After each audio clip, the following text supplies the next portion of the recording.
Și acesta este continuarea la partea a întâia. Da. Asta este partea a doua. Apropo, vă mai spunem încă o dată, bună, pentru că poate alții n-au văzut partea întâi. Da, desigur că am vrut să postăm, am făcut un videoclip, dar s-a întâmplat o eroare și s-a șters din telefon. Da. Acum vă voi zice eu cum se pune zahărul. Primul pas este să punem zahărul. Conținutul nu este luat de pe internet, rețeta, doar că noi o modificăm. Da, am făcut un pic altfel. Deschide untul. Eu am aici aproape 100 de grame. Îl turnăm în farfurie. Mai turnăm un pic pentru că este aproape 100 de grame. O să farfurie aceea. Eu am desfăcut și am nevoie și de o lingură, scuzați-mă un pic. Am desfăcut și untul. Iată. Este foarte alb. Untul 7 munți. 7 munți. De la local Cantemir. Poți să-l tai, te rog? Da. În jumătate. Aproape jumătate. Adică poate să fie un pic mai mult, un pic mai... Aproximativ. O să apăs puțin cuțitul pentru că nu prea tare. Pentru că untul este foarte tare. Da, nu s-a topit încă. E bun untul. O să ajut pe Lori. Apropo, acest unt, dacă mulți oameni zic că ar trebui cam să fie untul 82 de procente. Untul nostru are 65 de procente, poate 65,5, nu mai țin minte. Dar ca să fie clar, noi am ales mai puțin pentru că să se topească mult mai repede. L-am tăiat. Mă duc să mă spăl pe mâini. Da, spală-te. N-ar fi de dorit să fii murdară în bucătărie, precum am spus și în shorts-ul ăla în care Tutorial am făcut. Da, tutorial cum să te pregătești. Nu sunt sigură dacă o să încap aici untul. Sperăm că se va topi în farfurie și nu va cădea deloc pe alături. Îl vom pune în rolă sau cum ziceți voi, nu contează. Microundă, îi ziceți mai mult? Aproape toată lumea, dar eu folosesc și un capac de protecție. În caz că se va întâmpla ceva, să avem capacul de protecție. Ca să nu zboare prin toată microunda. Ar putea să fie 1 minut pentru ca să fie mai bine. Până se topește untul, noi ne gândeam să... Arina este numele meu de clip. Și a mea este Lorena. Lorena, da. Suntem prea distrate la bucătărie, dar suntem la bucătărie cu Ari și Lori. Așa că să știți că așa e la bucătărie, mai vesel. Da, desigur că iată zahărul, dacă puteți să... Eu am zis să amestecăm ouăle mai întâi. Unde sunt ouăle? Două ouă. Pentru prima oară, 2 ouă. Noi facem o rețetă împreună cu voi. Dacă vreți continuarea, ca să vă arătăm... Avem nevoie de 2. Dacă vreți să vă arătăm continuarea... Lori sparge unul și eu. Deja mai bine. Deja mai bine. Nu sparge tot. Uite, acum și-ți arăt. Cum vreau eu să-l fac. Ca să, uite, ca să nu... Să nu cadă și gălbenușul. Da. Lori este... Ca să știți, noi suntem foarte... noi suntem instruite și profesionale. Aproape profesionale. Aproape. Noi aici un pic a apărut o fază amuzantă, o gafă, cum ziceți voi. Sau cum zicem în general. Cum zice profesoarele de limba română, o gafă. Da, mă rog. Mai zice gâmișile, mă rog. Iar am scos un gălbenuș și este foarte galben. Normal că dacă e gălbenuș. Acum, dă-mi, te rog, celălalt. Și scoate untul din... untul. De acolo. A, da. Din microundă. Sau rolă. Depinde cine sunteți. Români sau... sau ruși sau, mă rog. Ruși nu. Ruși nu. Români sau moldoveni. Pentru că eu, cel puțin eu, nu știu rusă. Eu știu franceză și engleză. Arina știe rusă și... engleză și română. Da. Aici am vărsat un pic pe masă, dar... Și puțin de chineză. puțin de chineză, dacă zice Arina. Eu, sincer, nu știu ce limbi știe Arina foarte bine, pentru că la noi în clasă se practică să învețe și chineza suplimentar. Chineza sau coreana. Chineza, coreana, depinde. Am adus untul, deci s-a făcut galben, cred că. Da, untul trebuie făcut galben, dar parcă e bere. Da, Trebuie să arătăm, acum vă arătăm cum s-a făcut. Torba, am udat torba care am fost la cumpărături. Desigur că, pur și simplu, Nu, ridica. e foarte, foarte lichid. Foarte topit. Cum vreți, ziceți? Da, După fiecare proces puteți să vă spălați de lumini. dacă v-ați murdărit. Aici este albușul, un pic ca... Oh my god! A căzut un pic de galbenuș pe masă, revenim imediat.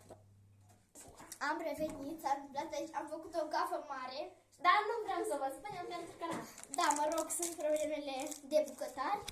Da, Să uitați. vă spunem problemele Uitați, vedeți, acesta este untul, acesta este oul, albușul și acesta este gălbenușul. Gălbenușul l-am arătat deja, dar ok.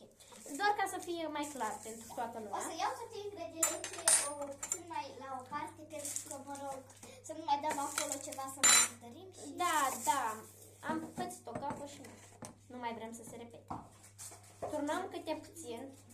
Nu putem să vă arătăm procesul, dar pentru că e foarte greu să nu vărsăm. Acum, Arina, poți să o plătești un pic sau să stai, depinde cum vrei. După ce ați terminat, trebuie să fiți foarte curați. Pentru că, de ce ar strica să fiți curați, un pic mai ordonați, așa, Erin? Da. Noi câteodată ne spunem poreclele, dar câteodată ne spunem și pe nume, așa că cred că nu e nicio uimire pentru nicio persoană. Arina, vino să mesteci. Nu o facem cu mixerul pentru că aici nu trebuie mult amestecat. Eu mestec. Cu cât ești mai curat, cu atât este mai bine. Știți cum era? Dacă ești curat, nu intră doctorul pe ușă sau ceva de genul acesta. Dacă ești curat, nu intră doctorul pe ușă, dar pe geam. Poți să arăți la oameni cum ai ieșit aici. Nu, dă telefonul să nu mai facem o gafă cum am făcut data trecută. Iată, uitați-vă cum s-a primit. E un fel de galben Pal. Da, galben pal. Căutați-vă galbenul ăsta și dacă cumpărați cu galbenul care vă l-am arătat, Trebuie să mixați până face spumă ouăl. Eu nu pot să vă arăt pentru că am și zis că va cădea în asta dacă... da. Acum vom pune gălbenușul în tot aceeași farfurie pentru că, cum am spus, trebuie să fiți curați. Și să nu faceți gafe, Da. ca noi facem și gafe pentru că, mă rog, e bucătărie și se mai întâmplă să faci și unele Gafe, mai ales când filmezi. Da. Poți, te rog, să pui la spălat sau o clătești un pic? Sau o clătesc eu, lasă. O spun eu. Cu buretele, da. Așa, nu faceți treaba de mântuială, faceți treaba foarte bine. Eu stau în picioare pentru că mi-e mai comod să văd cum vine oul. Uitați, aici nu va fi foarte lichid gălbenușul pentru că el este un pic mai solid. Dacă nu știți ce înseamnă solid, înseamnă mai tare. Cred că ați învățat voi la știință că sunt copii care se uită și sunt la școală. Cred că... Cei care sunt la școală. Solid este ceea care nu se toarnă, adică nu se vrea. Da, sau este solid, e tare. De exemplu, o piatră este solidă, este un corp solid. Dacă am greșit o noțiune aici cu știința, păi nu faceți glume că suntem mici sau ceva. Pur și simplu, acum noi suntem la bucătărie și trebuie să fim atenți la bucătărie. Poftim, Marina? Când este vorba să fim mai serioși, trebuie să vorbim... Iată, am plătit pământul și lingura. O să le pun. În cazele mai trebuiește, ele trebuie să fie aici, curate. Eu mă ocup de spălarea lor. Ca să nu fie murdare, căci dacă sunt murdare, nu putem să le Adică te duci în noroi și pe urmă nu te speri. Și cum te apuci în față? Uitați. Te duci doar pe jos. Vedeți culoarea? Este un galben acum mai aprins. Desigur că da. Până voi amesteca și voi reveni imediat. Așa, am amestecat foarte bine și avem nevoie de zahăr, vanilă. Vanila. Arina, treci tu. Amesteci și tu aici, o leacă, așa. Să pui și tu. Arina, mai mult e cu spălarea la noi, dar depinde, dacă ea vrea... E sigur că trebuie să punem pe tot. Da, pe tot, toate 8 grame. El este de 8 grame. Și nu uitați că este vanila, să aibă gustă de vanilie. Și acum vom amesteca.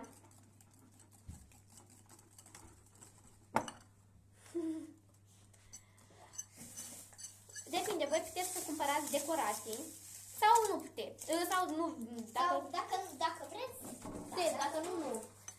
nimeni vă obligă. Da. Ai grijă, Arina, cum le desfaci. Eu le-am desfăcut deja, arată foarte cute.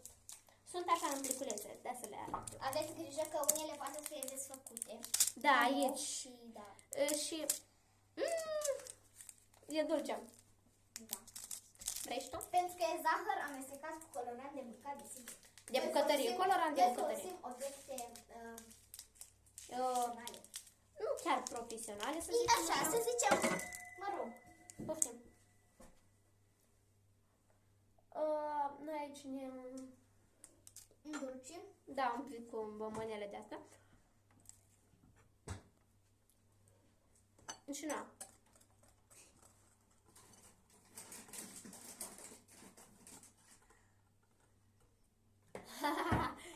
Dăm și mie, Arin. Noi mâncăm aici jeleuri. Când gătiți mâncare, trebuie să și mâncați, nu?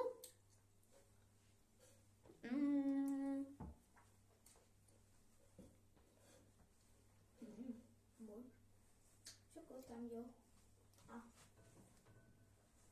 Acum cred că va trebui să punem 300 de grame de făină. Aici cu Arina mă înțeleg să... ce să facă.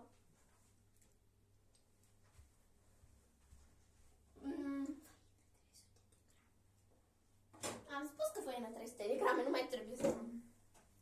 Mai repet, vrei tu să o dormi sau... În caz de ceva, ți-aș propune să duci acest unt la frigider, pentru că se va topi.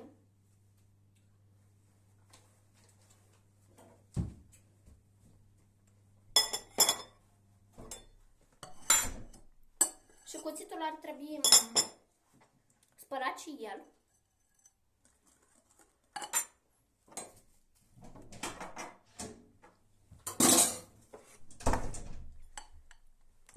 Am revenit. Super. Aici trebuie să mai ștergem un pic masa pentru că s-a făcut un pic de aluat.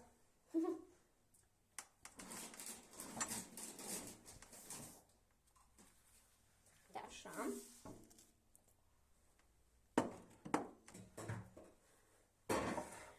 Acum trebuie un pahar. Eu spun că are mai puțin de 300 de grame, cred eu. Și de aceea vreau să mai torn un pic după asta. Făina e un pic aici. Am găsit singura făină de 1 kg și 100 de grame. În general, noi am vrut o făină de cât, Arina? 1 kg. Dar, din păcate, nu era, așa că am luat de aceasta. Ignorați, vă rog, cele 10% de pe ea. Ștergar. Aici un pic farfuria e udă, să nu amestecăm făină cu apă. Sau gălbenușul, sau ce mai este acolo. Da. S-a într-una direct în ea, în farfurie. Nu-i problemă că măsurăm imediat. Cel mai sigur este cu o lingură. Da, numai decât. Ca să nu vă greșiți și voi. Un pic mai jos de asta. Da, astea le-am pus fix în fața camerei. Am vrut, vedeți cum zahărul de 1 kg. Am vrut noi să luăm de 1 kg făină, dar nu. Dacă dacă nu era una de care este.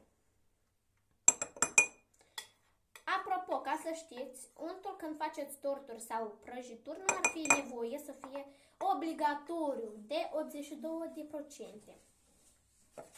Doar în unele cazuri, când tortul este un anumit fel și ar trebui numai decât să fie 82 de grade. Cred că toți oamenii au așa ceva acasă. Uitați, vedeți cum s-a format apă cu făină. Arina! Poftim să vă arăt cam. Am făcut un pic de făină, dar asta e. Arina! Ai venit? Unde ai fost? Căutam 4 pahare mici. Arina caută pahare mici. Vino și tu pe videoclip, de ce pleci?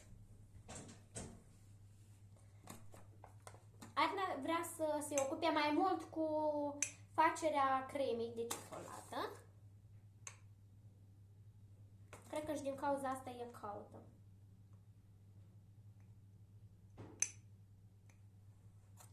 Arina, vino un pic să speli ceva.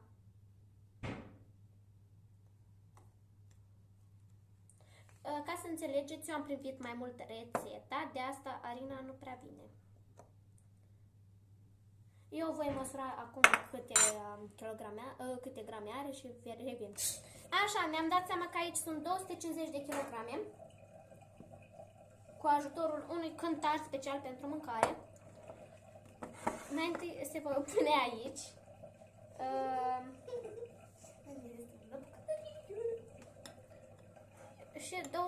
Și mai trebuie un pic.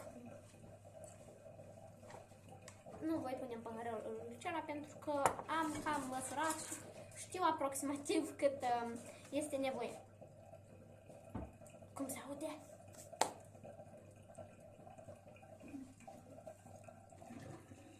Mă scuzați pentru auzul ăla. Pe mâini vă ștergeți după ce v-ați spălat și reveniți la lucru.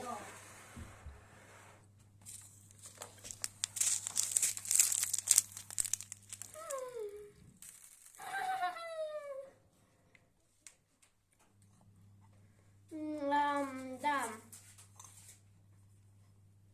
Arina a făcut doar de dulciuri masa. Nu o să zic eu acum tot. Da, că revenim iar. Da. Aici am revenit cum ștergea Arina masa.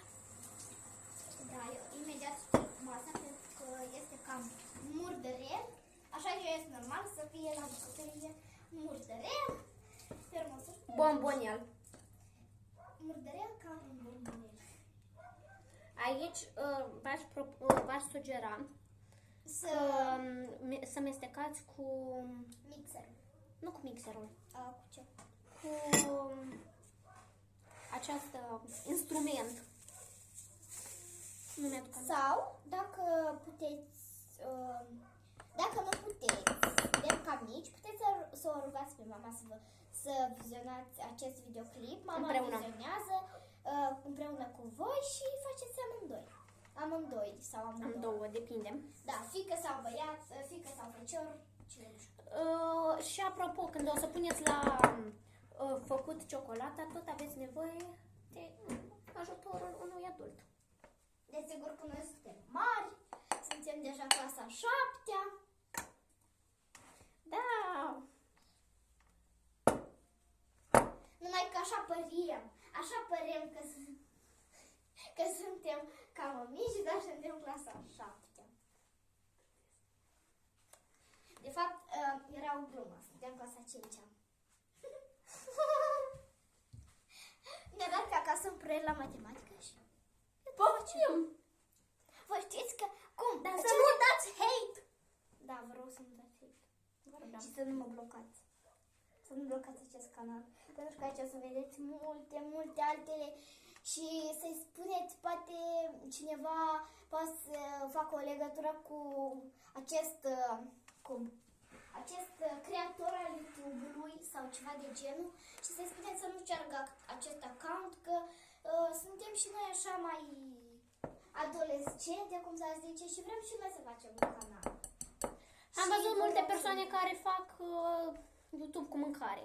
Deci am vrut și noi să planificăm. Deci de asta am vrut să nu dați hate și să nu mă blocați, pentru că să nu ne blocați. Și plus că noi vă ajutăm la făcut mâncare. De ce ne-ați dat hate? Iată, mâncare. Ca să știți și voi cum e să fii un bucătar, adică să vă simțiți și voi iubiți. Unde să văd? Mai avem, unde să văd, da, mai avem. Vă rugăm frumos să nu dați hate. Și apropo, sperăm să nu ne raportați. Pentru că nu înțeleg ce am făcut rău și ce am făcut greșit. Da. Știți cum? Mulți oameni dau hate din cauza mărimii, înălțimii, vârstei. Depinde. Dar sunt oameni buni care nu dau hate, așa că sperăm că sunteți și voi buni cu noi și nu ne veți da hate. Mă rog. Da, stați un pic că ați văzut ceva aici.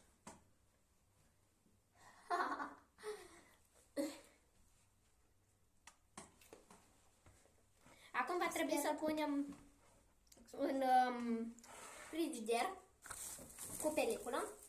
Nu.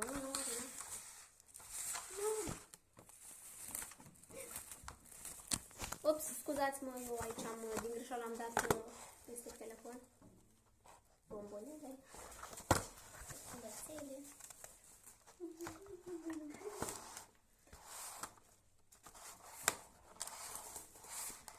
Vreo 25 de minute va trebui să așteptăm ca aluatul să se pregătească.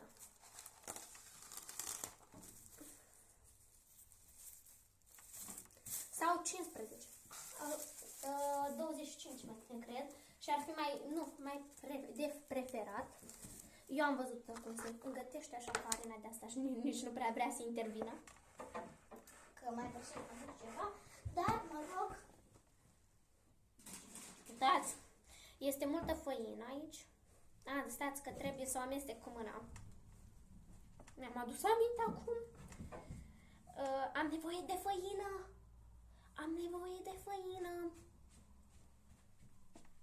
E cu lingura. Ia cu lingura. Da. De ce v-am spus să fiți curat pe mâini?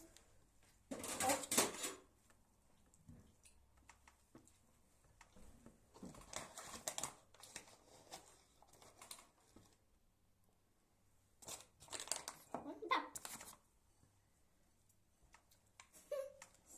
Așa. Aici nu puteți vedea procesul pentru că